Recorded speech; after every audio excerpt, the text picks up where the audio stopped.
This is my audio recording device. There was a 23-minute, 39-second call. This is the.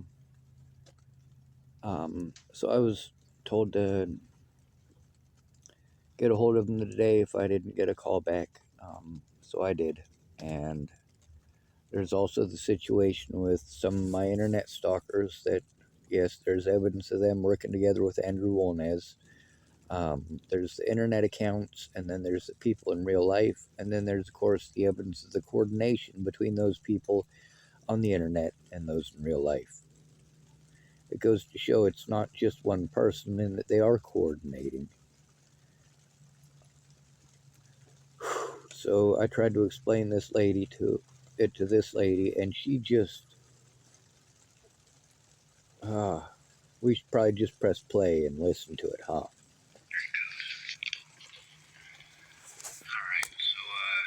I'm going to pause it for a second. I'm sorry, the rain just started. I was going to try to show you this stuff. Like I said, there's right here, Northwest Forensic Institute, Ashley Astute, PhD, licensed psychologist, and certified forensic evaluator. States very loud and clear that I am not schizophrenic or delusional and that Natalie Bollinger's situation is very real. This is my dismissal from the case. They dismissed it. Yay. And this is another one. This is Leslie Carter.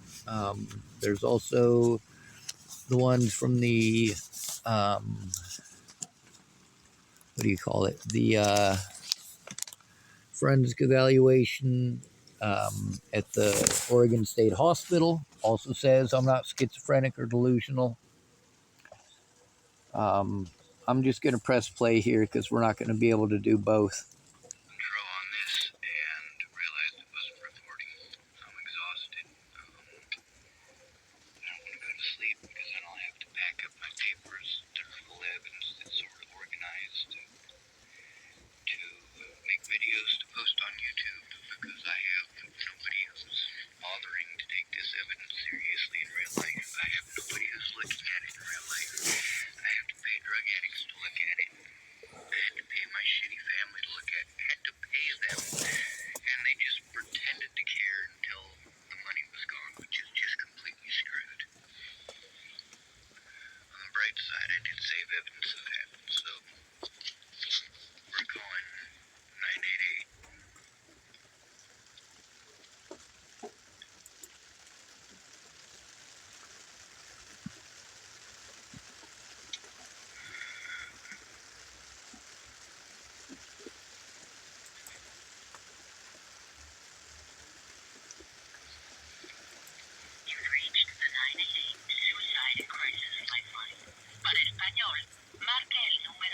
Let's pause it there. A suicide and crisis. So when it's a crisis, they do need to focus on it.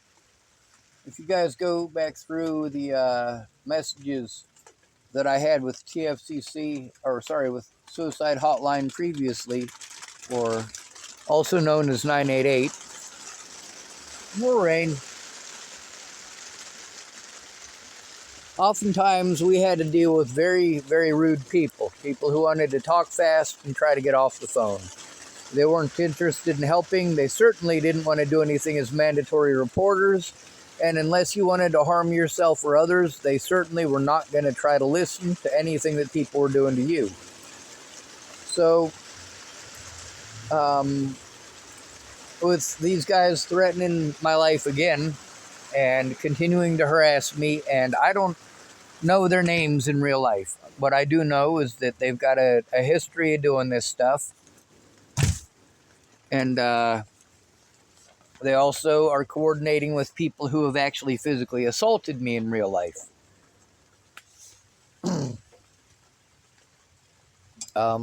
As far as 988 goes, we've been calling 988 and all these other mandatory reporters we're told to go to, and they all seem to be digging for excuses not to do their jobs, and that includes 988. A lot of times, they just want to get off the phone after 15 minutes. Forgive me if I lay down for a minute and set this down and let it start playing. But this is the first of the 2 calls that I made today to 988. The first lady, I try to explain things so that communication can go easier, and she just wants to talk over me and be as rude as possible. So thank goodness. The second call, the lady was a lot nicer. So I'm going to press play on this.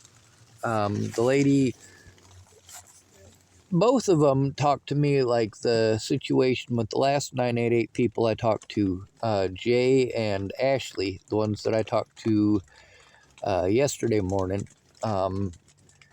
Treated me like the callback thing must be a lie because they're not used to it. So I had to explain to them, right? Well, you can get hung up on that part, but it happened whether you want to debate it or not, or say 3 or 4 times that that's an odd thing. Well, yeah, I heard you the first time that it's an odd thing, and you're saying it with disbelief as if you don't believe me. Well, I don't care if you believe me. The call was made, which is good.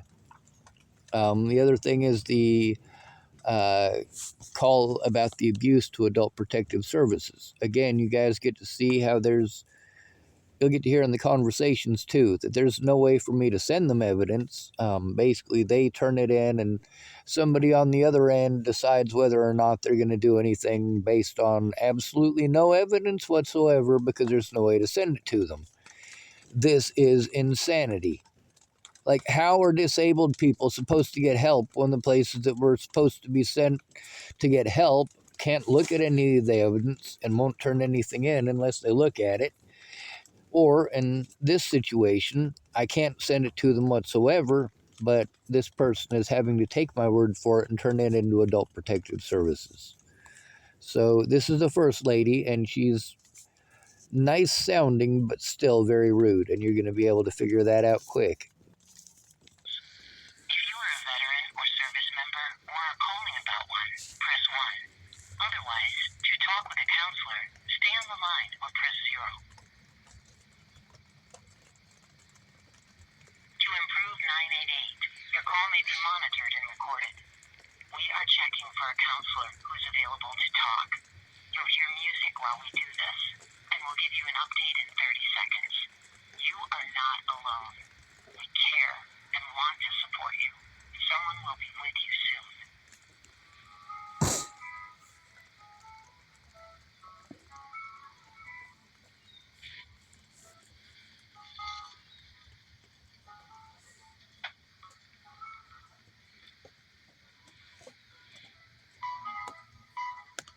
Oh, the rain stopped. That's nice. I'm so tired. I'm going to try to finish this video and the next one, and we'll see if I make it before I go to sleep. We are continuing to check. Thank you for calling 988. My name is Maggie. Can I get your name, county, confirmation of your phone number in case we get disconnected? I'd rather not give my phone number. By the way, you guys already have it. I'm supposed to be getting a call back, and if I don't get the call back, I'm supposed to call you guys back, which is what I'm doing. My name is Sean Schwartz, and the 2 ladies that I spoke with, they're both on the night shift, by the way. One of them is Jay, and the other one, I believe her name is Ashley. This is in regards to they were helping me to try to turn in. I'm a disabled adult, and I've got a bunch of people who are trying to bully me into committing suicide. They mess with me everywhere I go, coordinate with others to harm me. The issue is that I'm autistic, and also I have PTSD. Now, you guys can hear that I'm talking as clearly and calmly as I can, despite the emotions I'm going through and the exhaustion. And also, I'm having difficulties at this point staying conscious while I'm frazzled about these people and their harassment. It's not just harassment, it's repeated threats. It's horrible. So here I'm trying to talk as nicely as I can, but you can tell that while I'm talking to this lady, I'm still having speech problems. I've been forced into homelessness because a friend of mine was killed in Colorado, and a lot of people basically took that as an excuse to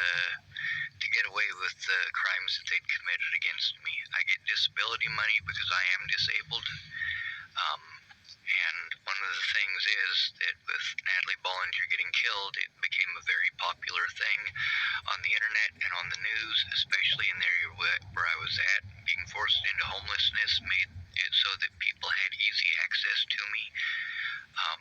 So the issue that I'm having now is that no matter where I go, I get stuck with the mentally ill tag by the police, and then I get stuck with the physical assaults over people who are just way too infatuated with these true crime channels.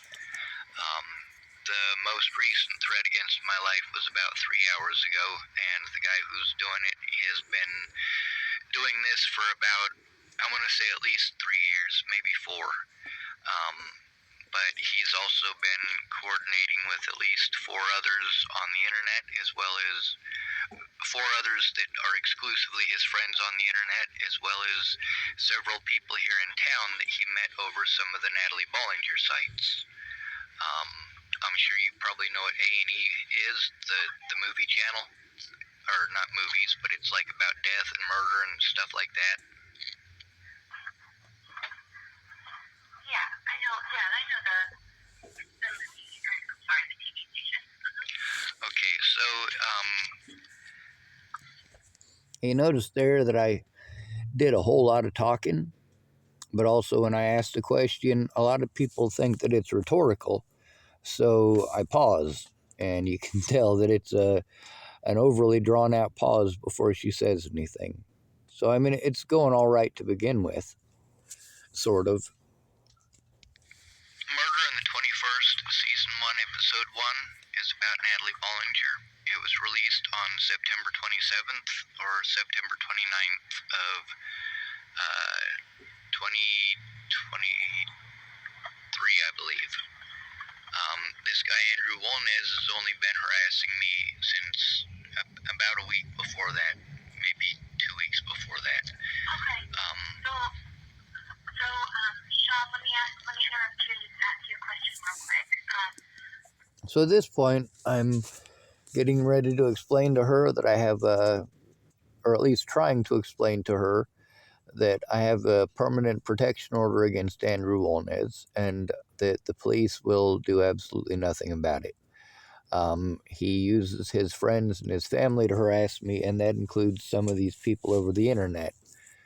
Some of these people over the internet have turned out to be people that were, well, like in the case of Dallas Palmer.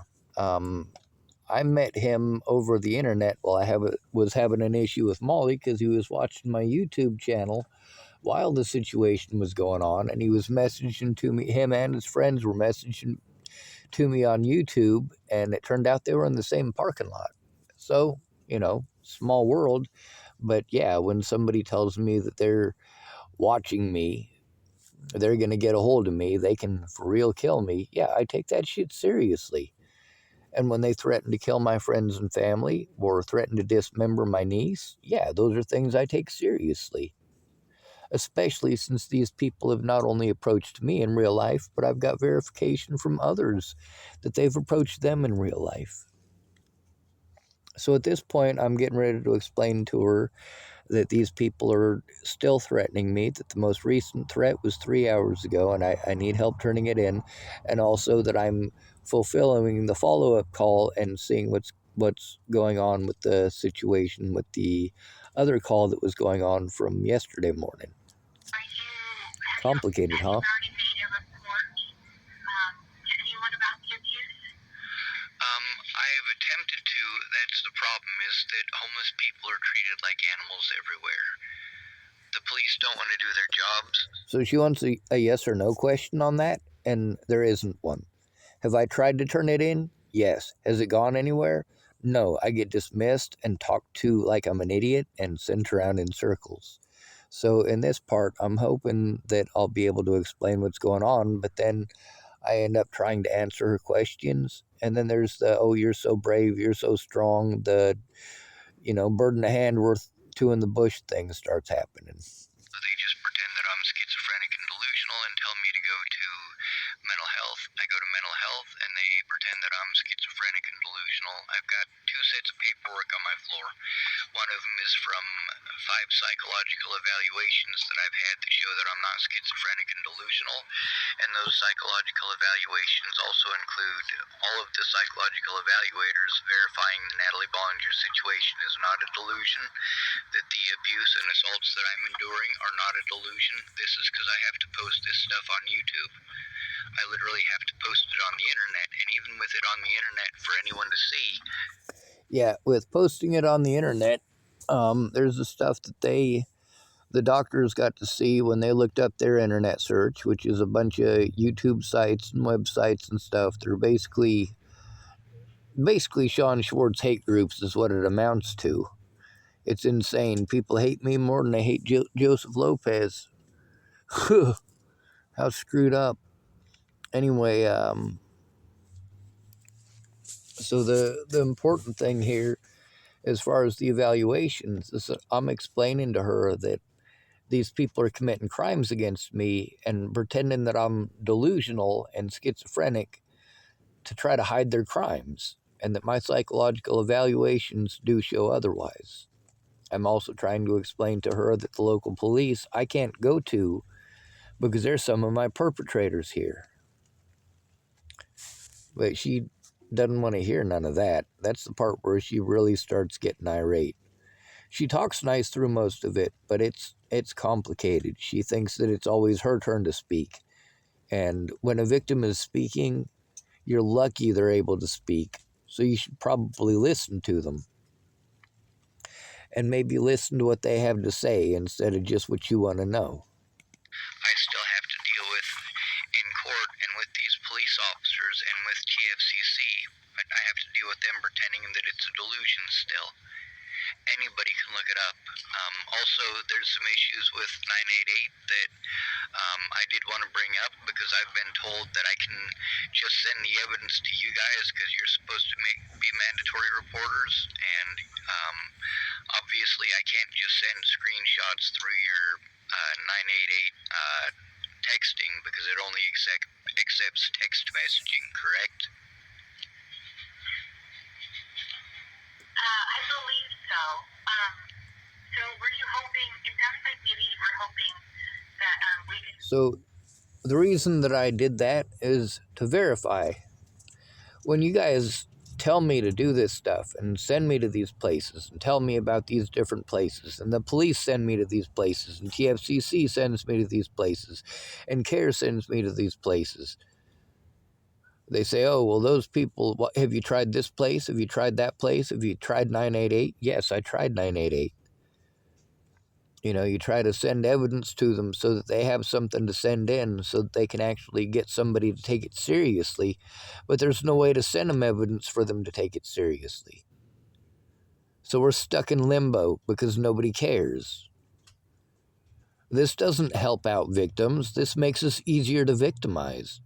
Kind of like instead of doing something about the predators assaulting us, you want to change the subject to housing like they do at CARE. And then you never get housing, but they want to keep on pretending like it's your fault because you're not working on it. That whole Shelley situation, you know? You make a report today about the abuse. Is that, am I understanding you correctly? Yes, ma'am. It's a follow-up of the situation that's been happening, and we haven't gotten a call back, but also the fact that There was also a second incident, obviously. That phone call yesterday was, I called them at like 3 o'clock in the morning, and I got a follow-up at like 3 something in the afternoon, I want to say. Maybe a little bit later, I'm not for certain. So what I'm reporting today is another one of these people threatening my life on the internet, but it's not just on the internet. Like I said, they've been working together with people I know in real life who have assaulted me and threatened to kill me. So yeah, I'm going to take these threats very seriously, but the police aren't. it's Christmas. I was forced into homelessness because Natalie got killed. And all of my disability money goes to running around to all these different places where I'm told I'm going to get help, or they say that I'm supposed to get advocacy, and the places that are supposed to advocate for us say, oh, well, that's not our job. We only advocate for housing. That includes the places that are supposedly social services like Tillamook Family Counseling Center. That's our version of social services in Tillamook County, Oregon. Okay, so some of the stuff that you're describing, it sounds like adult protective services might be the best place for us to talk. Have you reached out to them at all at any time? I literally have dozens of phone calls recorded to them. They don't get back a hold of me. So here's the whole issue in a nutshell is as far as disabled people on the streets go. If you have disabilities and you need to turn... This is important because everybody's got assumptions of how it is, and their suggestions are based on their assumptions, and reality is not your assumptions. It's kind of like reality is not your bias. Your bias is a bunch of assumptions. If you got a bias against black people, it's because you've assumed things about black people and you've assigned those assumptions to black people, and it doesn't make it true. Maybe for a few of them, but certainly not for them all. Something in, you need to turn it in with a friend or family member, and you need to turn it in right away. Otherwise, you're likely to get treated like you're schizophrenic or a drug addict or things of that nature. I didn't have a friend or family member to help me to turn the crimes in. Mandatory reporters didn't do their job all of 2016 and 2017 over the abuse. At the very end of 2017, Natalie Bollinger got shot in the head by Joseph Michael Lopez. Well, before they found the guy that did it, I got assaulted by a police officer who's been on the news more than once for assaulting people, primarily homeless people. He also had a website that was dedicated to police violence. So the situation with Natalie Bollinger and her friends for the whole year before she was killed, it was already should have been a federal case because I'm disabled, and they just wouldn't stop messing with me. But instead of police doing what they were supposed to. Yeah, not only did they mess with me, like starting when I left Virginia, and I want to say that was October 23rd, before I was even out of Virginia, I had to deal with Maddie Boa being very, very not nice about things that were very untrue. So by the time I got back to Boulder, Maddie Boa had already spread all sorts of rumors. And then people wanted to give me advice. Oh, just ignore it. It'll blow over. Oh, Sean, it's no big deal. Just ignore it. And yeah, that doesn't work. That separated me from my loved ones. It separated me from my support network. As an autistic person, that is super important. They sent me to mental health. Mental health didn't take it seriously. They had me come back week after week after week, spending all of my money going to these meetings. Meanwhile, at the time, I had to live on $600 a month in disability. My disability money isn't much higher than that now, but I am legit. Yeah, those meetings I was going to was to Nicole Peralta, because she was supposed to help me to get disability, and then once I got disability, then we were going to be able to turn in the crimes that were being committed against me, because it was that horrible before Natalie was killed. Before Natalie was killed. It was expensive. It ate up a lot of time. Disabled. I have back injuries, and I have documentation of that. But I'm dealing with the issue of the reputation created by that situation with Natalie, and the fact that Waylon Lolatai pulled his assaults. That follows me everywhere and prevents me from getting hurt. So if I go to Adult Protective Services, go ahead. Yeah, what would be helpful for you today? Like, what can we do? What can I do to support you today, or in this phone call? Well, every time that I try to turn it in, I get treated like it's just one incident, and I can just easily ignore it, and then they pretend it's a delusion later on. I need to be able to turn it in with somebody who is able to actually state very loud and clearly that these things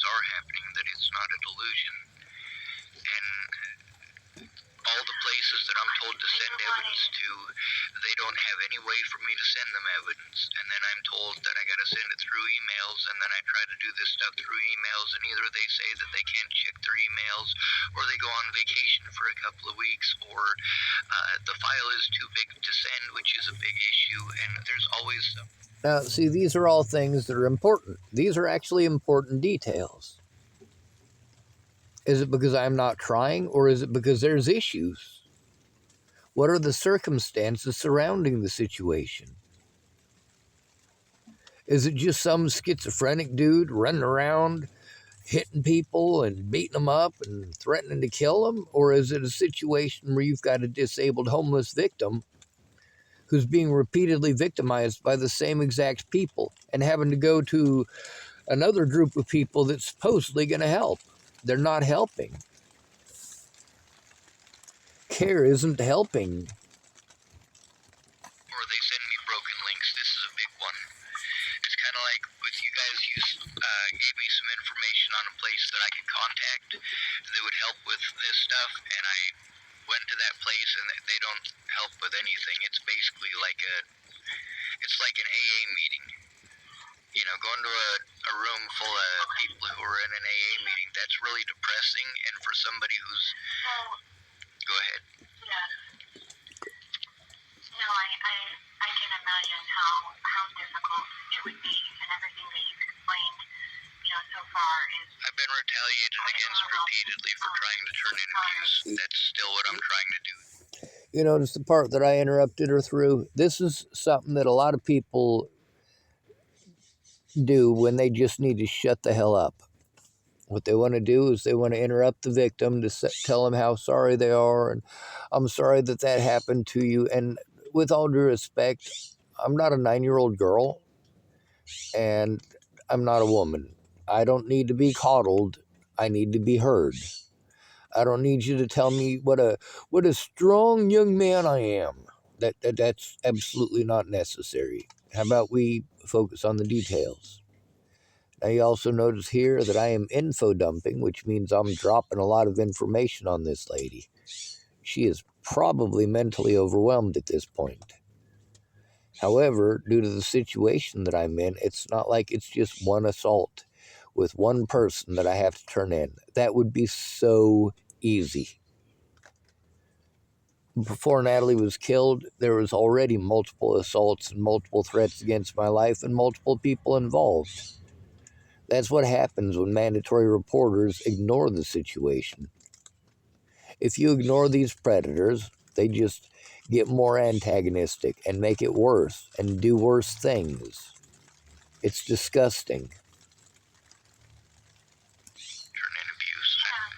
I know you guys are trained in the stuff that you're supposed to say to be nice. I'm autistic, so that stuff just comes across as useless to me. That's not an offensive thing.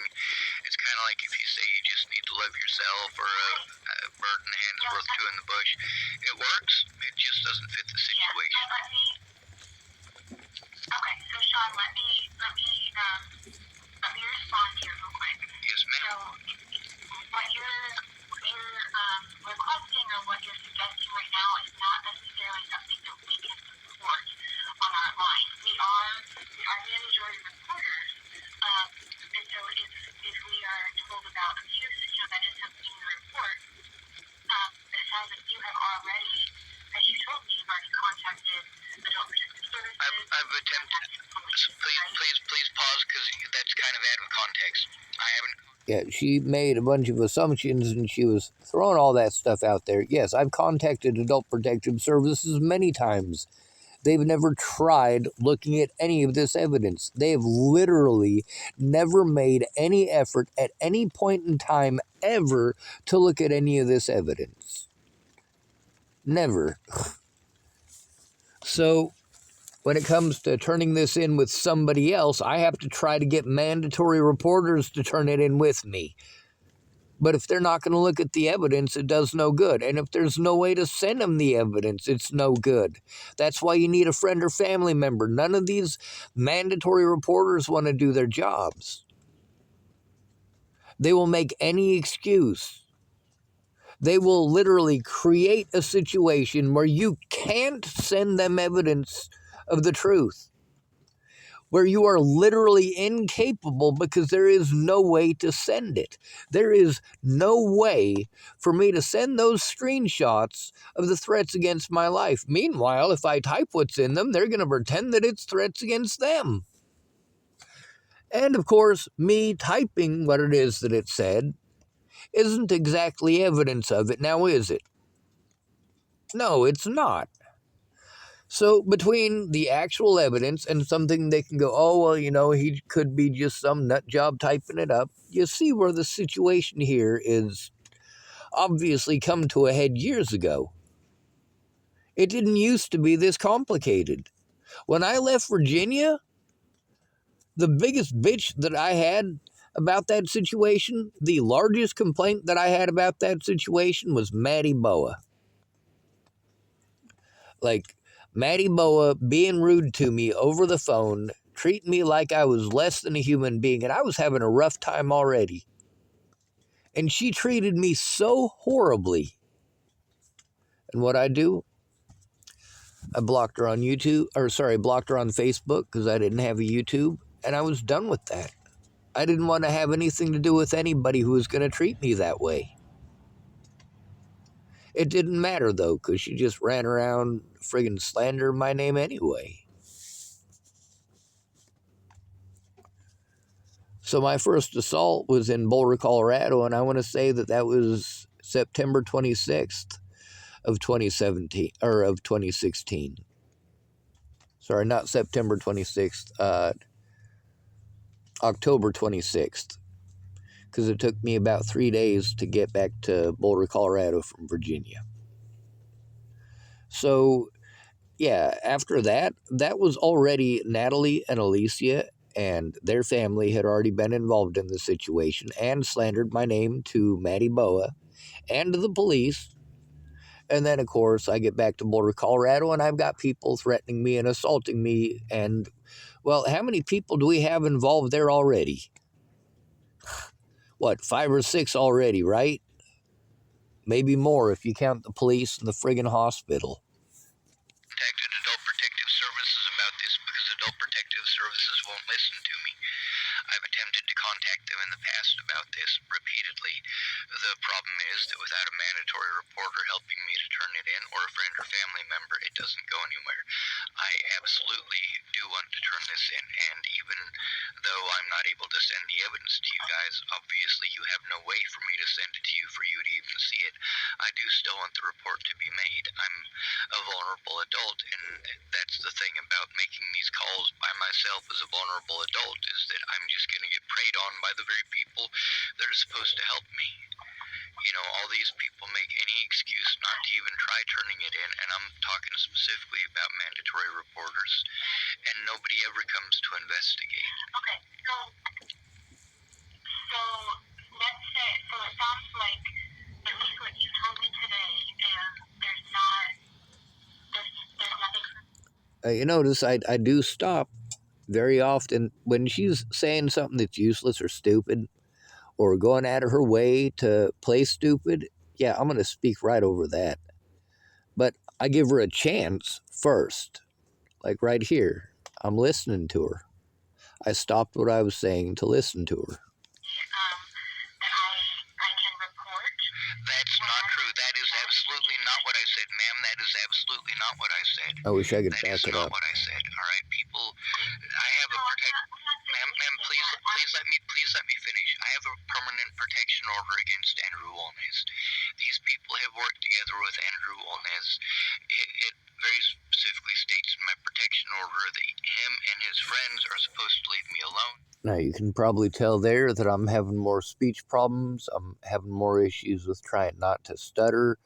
I'm becoming afraid to speak, And these aren't necessarily his friends, they're his contacts, but they have done this as a group, and they have threatened my life. Let me read it to you right now. It says,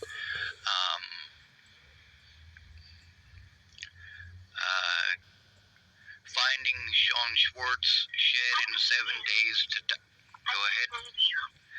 Well, that's one of the issues that I'm having with. See, so she interrupts me while I'm reading something to her about the threats. She doesn't even want to hear that much. She's going to interrupt me and tell me she believes me. Now, hopefully she turns it in. That's one of the things where, the stuff that she was the words she was trying to put in my mouth weren't okay. And the trying to reword the situation wasn't okay. But yes, it did need to be turned in. A lot of this call was because of the threats, but also it's the situation with Jay and Ashley because they listened a lot better. Mandatory reporter. People believe me, but they never turn it in. They say they believe me, but they never turn it in. It's a credible threat, and it has to be turned in if it's a credible threat. The other situation is that the police have repeatedly abused me for trying to turn this in, including repeated assaults. Now, you notice she also wants to interrupt me to say, Sean.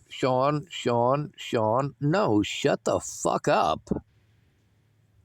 I heard you the first time. I got something important to say. And if you're going to say, Sean, you're obviously not fucking listening. That's not just disrespectful. That right there is the point where, as a victim of abuse, listening to somebody talk to you like that is just demeaning. It's something important that you got to say, and you're trying to say it, and you're trying to get it out the best that you can, and, this situation results in even more communication issues, and you're going to get to hear that. Let me respond, okay? It's not. Also, you notice I do let her respond until she starts saying stupid crap again. I'm not saying that I don't believe you or that you're wrong or incorrect. I'm not saying that at all. What I'm saying is that just the way that the system is built up, especially if you have like a restraining order and somebody's breaking it, through somebody else or through themselves, whatever, that has to be taken care of through the police. I know that. That's the thing about you talking over everything. This is also. That's the issue. I mean, I can't go to the police without somebody else. This is why I have to go through every other mandatory reporter other than the police in order to hopefully get them to take a look at this shit and turn it in with the police so that they take it seriously instead of treating me like it's a delusion and I'm some fucking druggie. Like, Jesus Christ, how fucking impossible is it to get one of these goddamn idiots to understand, hey, I'm doing the best that I can. You are making it impossible to turn it in. You are making it impossible. You make it so that we can't send you emails. You make it so that we can't send this stuff through the text message. You make it so that we can't do those things. You. 988 is supposed to help us, but they go out of their way to make it so that we can't send that evidence. The police do exactly the same thing. The same thing at CARE. The same thing at TFCC. If you do send it, they're going to take it out of context anyway. Not that they're able to see any of that crap. They make it impossible to send evidence.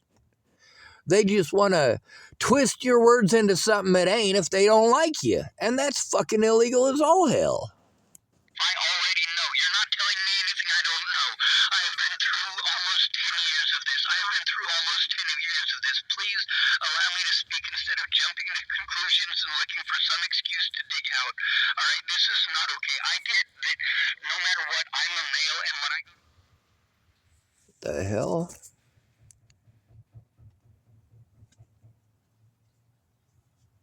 All right, apparently the battery died. No? Well, I don't even know how far we were into that, so I'm going to stop it. And this is the part where it really starts going off the rails. Like, I'm tired. I'm exhausted. I need some sleep. I also need some help. I got to try to get help during the day when these places are open, and that's when I'm able to sleep most of the time because I can't sleep. I pass out when I'm exhausted. So I'll, I guess, download that to my computer, and I'll try to get this other stuff downloaded to the computer. The problem is that by the time I get this stuff all set up to try to get this stuff sent out, I've had to deal with multiple more crimes going on. Meanwhile, they don't care about any of the past stuff. They want to pretend that it's just one issue that's happening one time. No, it's not. It's absolutely not.